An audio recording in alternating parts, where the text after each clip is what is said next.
You are listening to As a Woman, episode 17, Confident. To be successful, you must believe in yourself. But where does this belief come from? How can we find confidence when we are struggling with self-doubt? Learn to lean into your strengths, not be afraid of promoting yourself, and learn to build confidence as you discover your authentic self. Listen to my challenge for you this week.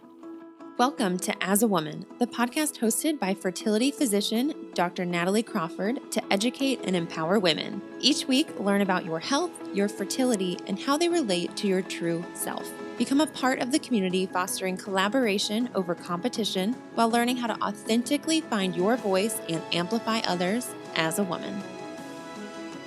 Hi, friends. Welcome back to As a Woman. You are currently listening to episode 17, Confident. And I think that this episode is so important because I cannot even tell you how long it has taken me to feel confident with myself. I've talked about this some in the episode, The Problem with Perfection, because I believe some piece of this is that many women do not feel confident unless we're perfect. But I really want to ask you some questions today. Where is it that we learn to believe in ourselves? How can we cultivate this feeling of belief or confidence? How can we be proud of what we bring to the table? And I really think this is at the heart of why women are typically not regarded as good negotiators or self-promoters, why we get looked over for promotions, why our ideas get taken in the meeting room. And this is because we don't believe in ourselves enough to stand up for ourselves. We want to please everyone, and we don't want to make a scene. Well, no more, my friends.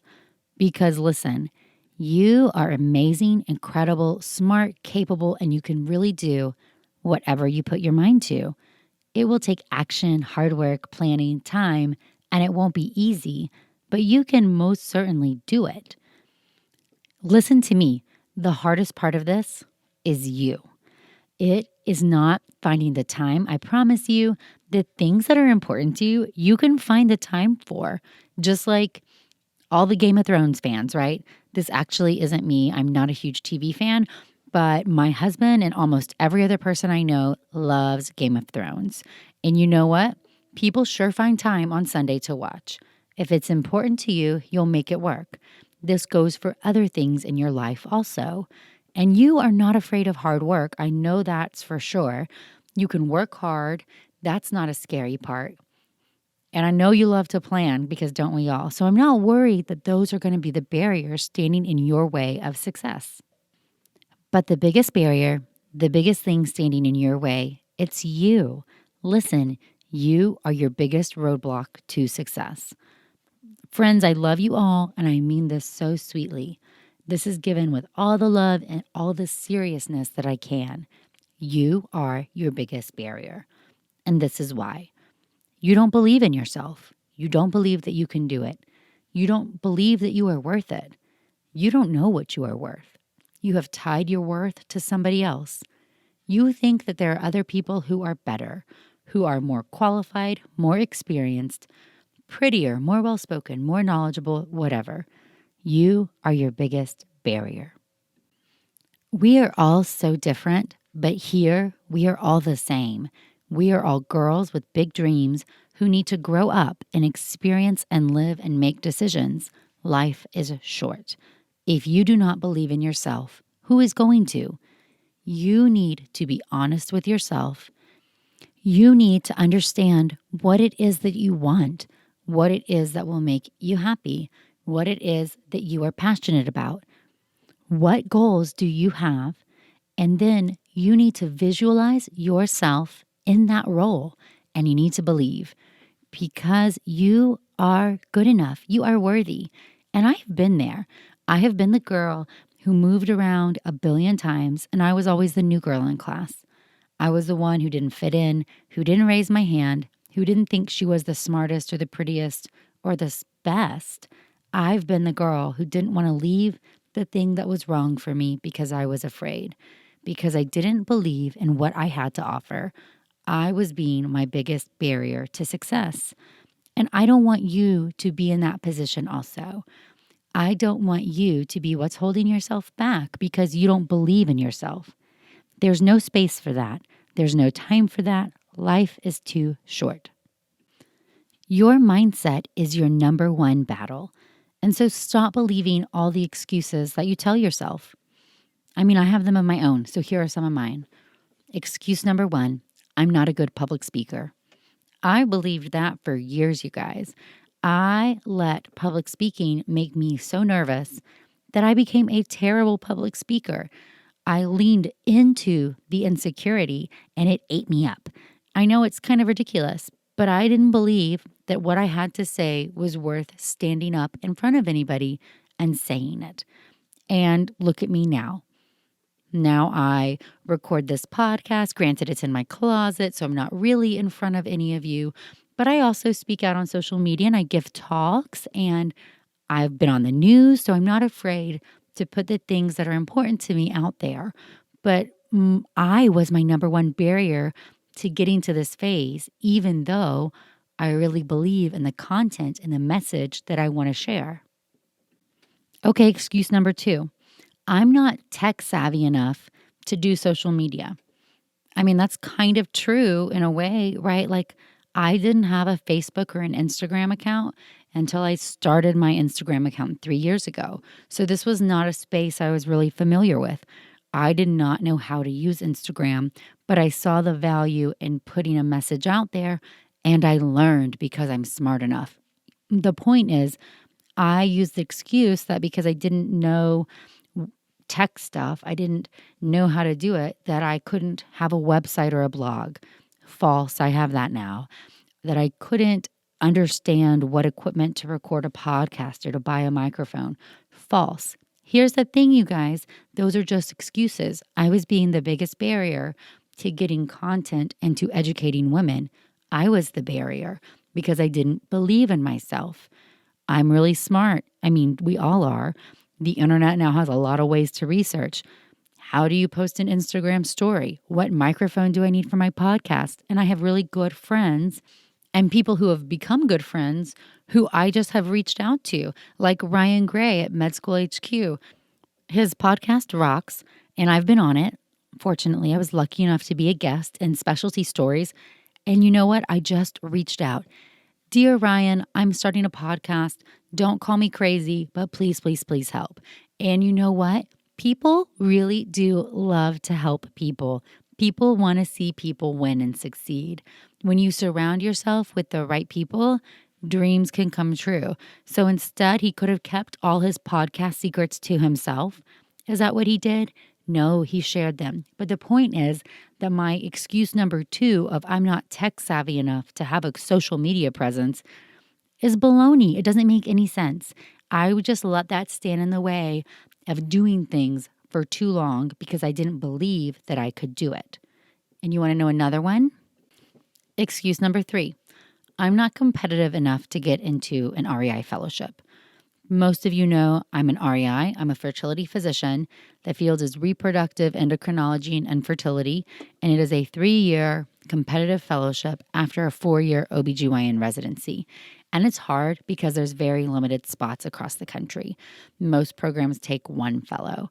And I really set this as a goal, and I had a really hard time believing myself. I wouldn't even admit it to people for a long time. I was fortunately got good advice. I opened up to a mentor that I wanted to do it, and she let me into her basic science lab, and I started making progress on the research way. But it took me way too long to even acknowledge to people I'm going to apply for REI. I was too afraid to put it out there in case that I failed. Listen to me. We are all going to fail. Nobody is going to achieve 100% of the things that they want to. Failure is a part of success. Failing is how you get to that next stage. It is how you learn about yourself. It's how you acknowledge your strengths and weaknesses. It is how you start working on the things that you need to, and it is how you refine your goals. Failing is a part of success. And so, if failing is okay, why are we not believing in ourselves? Why are we not setting goals? Why are we not sharing with others and getting their support? Why are we letting the beliefs of others work with our mind so much that it messes with our mindset? It just doesn't make sense. We must have freedom and flexibility and space to be creative and to be honest with ourselves about what's important to us. And I also think it's really important that it's okay to say what we need. There's no shame in admitting the things that you need or the things that you want, and saying these things firmly with conviction and confidence. I mean, let's just talk about negotiation for 1 minute. Instead of saying, oh, can we up the price to $6,000? That sounds kind of nice. Maybe we can. That would be good. What about saying, I'm going to need $6,000 to make this work? You know what you need. The worst thing they can say is what? No. Or maybe they think bad about you. What is this badness they are thinking? That you are too confident? That you value yourself too much? Is that really bad? You value yourself too much? I would rather value myself too much than not enough. But the problem is that as women, we are afraid of all the other words. We're afraid that we're going to seem bossy, bitchy, aggressive, pushy, assertive, overbearing, or some other word that is negatively connotated with when women exert confidence or needs. This is even so rampant in our society that my 4-year-old daughter the other day told me that she was called bossy at school and she was upset about it. I mean, why is society telling children that they're bossy, a young female, that she's bossy and that it's wrong? I told her, like any mom would, you're not bossy, you're just the boss. You know what you want. There's nothing wrong with that. But society is telling her that asserting herself in what she wants is negative. And it won't change without us. So change your mentality. You need to decide what you want and visualize it. You must believe in yourself and believe in yourself in that position. And here is what you really must do. Number 1, you must stop apologizing for things that do not need an apology. Are you mean? If you were being mean, then by all means, please apologize. That requires an apology. But if you're just being a normal person asking for things, no apology needed. None. You're not inconveniencing somebody by asking for regular things. Do you hear me? So, to make it really clear, no more prefacing anything with, I'm so sorry to ask, but blah, blah, blah. I'm so sorry to bother you, but can you? I'm so sorry for the inconvenience. Oh, I hate to do this, but. Nope, nope, nope. If you are doing those things or saying those things, take the language out. Stop it now. I'm dead serious. Every person listening is going to reread every email after you write it and delete those words. When you're talking to your mentor, your boss, your friend, your husband, the PTA president, the moms in your child's group, I do not care. No more sorries, no more apologies. These are normal requests. You are worth it. And I'm not up here on a pedestal preaching to you. I do the same thing. I reread the email, and there are times every week I have to delete out the apology words because there is nothing to apologize for. Requests are normal. Asking people for help is normal. That is normal life. No more prefacing it with an apology. Number 2, you must stop asking permission for regular things. You can ask for things. This is normal.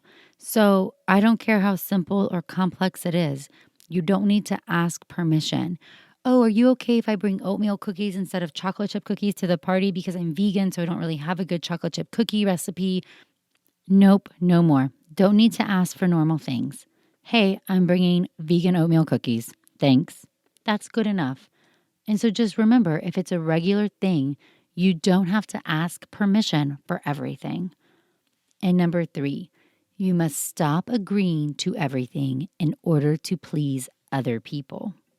I feel like I need to say that one again and say it a little slower.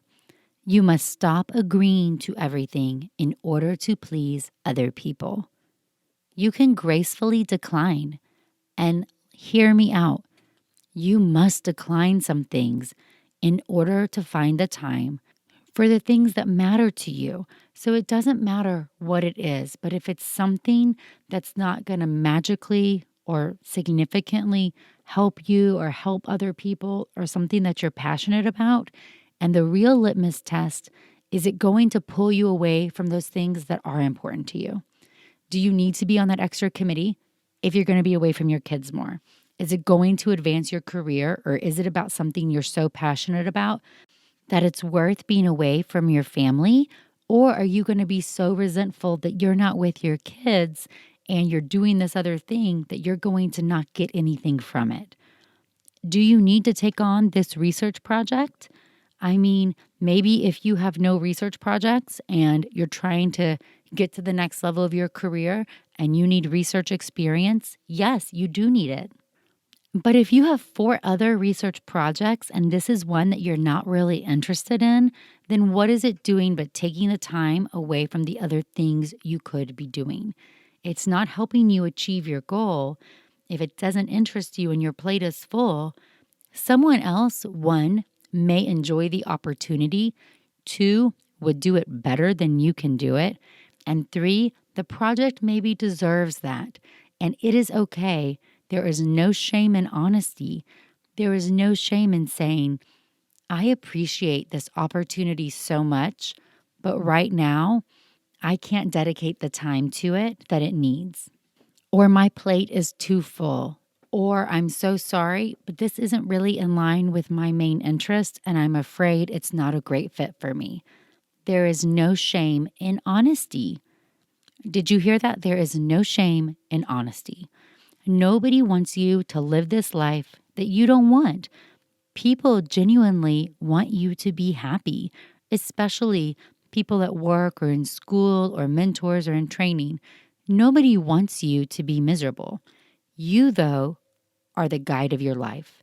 You are the one who has to figure out what it is that you need to be happy.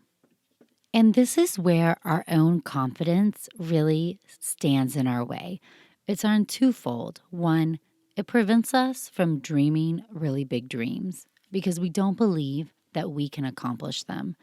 And then 2, it prevents us from being in the position where we can achieve those dreams because we don't believe we can accomplish them. The truth is, understanding that at a basic level, we are all the same and that you are the biggest barrier to achieving success is really, really important. Because once you know that you're standing in your way, you can start to realize what the steps are to stop this process. For me, we'll go really simple. Even on rounds when I was being pimped and having a hard time keeping information in my head, I started to believe in myself more if I read a little bit every night. Even if what I wasn't reading was what I was being asked about, it's just that act of making forward motion and forward progress into a direction that's important for you. It's important for me to be as knowledgeable as possible, to be the smartest doctor that I can for the women that I'm taking care of. And so, in order to do that, you have to put the time and have a game plan into how you are learning. So, our confidence really stems from a place inside.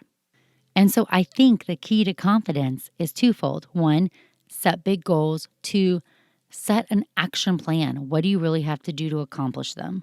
And I love the Rachel Hollis mentality. Find a freaking expensive champagne bottle and make some big goals. Write them on a piece of tape and tape them to a champagne bottle that lives in your fridge or your wine cooler or wherever, and you see it every time you open it up. And it's a reminder to you of what it is that you're working for. And so I'm challenging you really multiple fold. But 1, what would your champagne bottle say? Let's pretend that I'm sending you a champagne bottle, or I'm sending you 3 champagne bottles. What would they say? Dear you, here's 3 champagne bottles. Go dream big and achieve big goals. XOXO Nat. What are you going to write on your pieces of tape?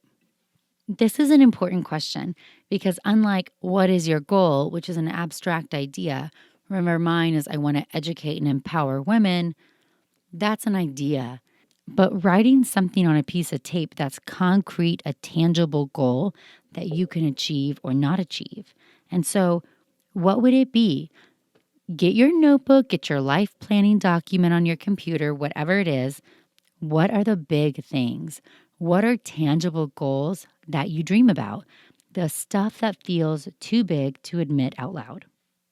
And so it's time to write these things down on paper, down on your computer, wherever you write things, time to write them down. And these are things that should take time to accomplish. They're not things you should be checking off the box next year. These are the things that dreams are made of. So write them down and think really big. I mean, if anything was possible, what would you do? What is it?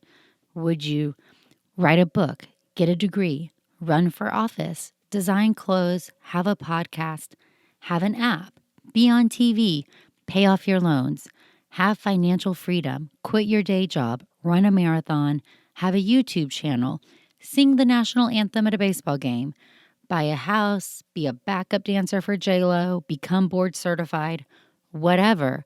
I mean, hopefully the point is that no big is too dream or too small. Whatever works as long as it is yours, your passion, and you're willing to work for it. We all have different goals. We are all different. Whatever works as long as it works for you. So back to the list. 3 things. I want you to write them down. And I can tell you mine, even though it feels scary, even for me to acknowledge things that I'm dreaming of. One is that I want to have a book published. And some of you know that I'm working on it, but this process takes a really long time. 2, I really want to have a natural fertility course. And I've started to work on it, and I'm giving myself all the excuses and everything standing in the way. But I want a place where women who are trying to get pregnant can go to learn more information. And 3, I want to be on Good Morning America. I know, crazy, right? But so these are big goals that may not ever happen. I mean, the odds are I'll never be on Good Morning America, and that is okay. Not everything is always going to be accomplished. But these are good things for us to shoot for because they make us dream big and come up with action plans. So how am I going to get these things done? And that is step number 2 of the challenge. I want you to take the one goal that's staring you in the face the most and figure out what do you need to do every week to make it done. Meaning, let's say on your list is run a marathon. You can't just show up for a marathon. I mean, it's not recommended to just show up for a marathon one day. You need a plan. How many miles are you going to run every day? How often are you going to run? How long is it going to take you to train for it? And then you're going to carve out time each week for that to happen. The same approach needs to exist for all of your goals. Like if you want to write a book, when are you going to write? Or if you want to be on Good Morning America, you need to go start being on TV. Or if you want to be a backup dancer for J-Lo, you best start dancing. Just saying, if these are goals for you, breaking it down, where's the starting point? What do you need to do? What's going to take you time to start moving in that direction so you can do it? And maybe it's not a crazy goal. Maybe it's simple. I want to be board certified. I mean, that was one of the biggest accomplishments of my life, being a board certified REI. But I had to carve out time to study and to make it happen. And so even if your goal is to launch a YouTube channel, that's great. I mean, I'm afraid to do that. But how are you going to do it? Where are you going to find the time? Where are you going to learn more about it? Because it takes time to learn, to make a plan, to prepare. And you can do all of those things. You just got to make it happen. And I'm just going to end by saying that I think our problem with being confident holds us back from even starting the race. It holds us back from even making the plan, even telling anybody we want to do it. and you can overcome those things. There is really no reason why you can't do this. There is no reason that you should be doubting yourself, except society has told you to do so.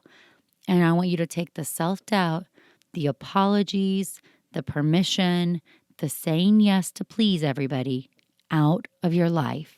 And I want you to set goals that matter for you. I want you to set tangible goals that are clearly defined. And I want you to take at least one of them and make a game plan for how it's going to work. Where are you going to start? Where are you going to find the time? You're going to block it off in your planner, even if it's research time. That's important time. This podcast to exist was a goal, and I had to research it. How do you do a podcast? Who am I going to talk to? I had to write episodes, make a plan. That time is important too. So you can do all of these things. Stop being your biggest barrier to your own success. All right. Well, thank you so much for listening to today's podcast, and I can't wait to hear what you think. Please continue to share the As a Woman podcast with all your friends and send me feedback. And feel free to follow along on Instagram at nataliecrawfordmd and check out the blog at nataliecrawfordmd.com. In addition, send over any questions or thoughts for future episodes that you have. And join me for next week's episode, The Infertility Supporter. Thanks, guys.